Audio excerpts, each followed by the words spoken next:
So we do continue to see interference. We recently disclosed actions we took on both Russia and actions originating out of Iran. We've made those disclosures public. We can share those with your team.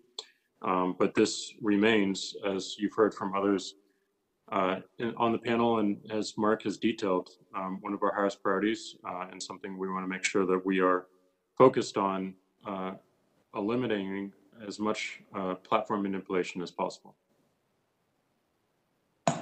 Senator, we do continue to see coordinated influence operation attempts.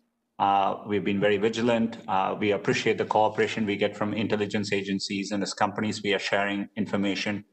To give you an example, and we publish transparency reports. In June, we identified efforts, one from Iran, Group APD-35, targeting the Trump campaign, one from China, a Group APD-31, targeting the Biden campaign. Most of this were phishing attempts. Our spam filters were able to remove most of the emails out from reaching users, but we notified intelligence agencies, and that's an example of the kind of activity we see. And I think it's an area where we would need strong cooperation with government agencies moving forward. Mr. Zucker. Senator, like Jack and Sundar, we also see continued attempts by Russia and other countries, especially Iran and China, to run these kind of information operations.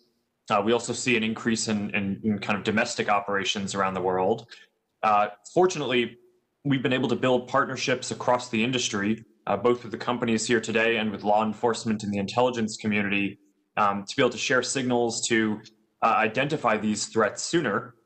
And along the lines of what you mentioned earlier, one of the threats that the FBI has alerted our companies and the public to was the possibility of a hack and leak operation in the days or weeks leading up to this election.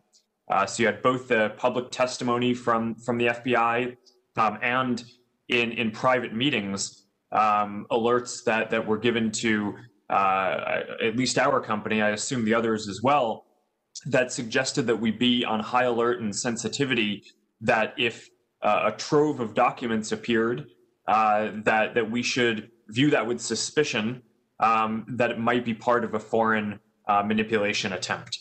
So that's what we're seeing, and I'm happy to go into more detail as well if that's helpful.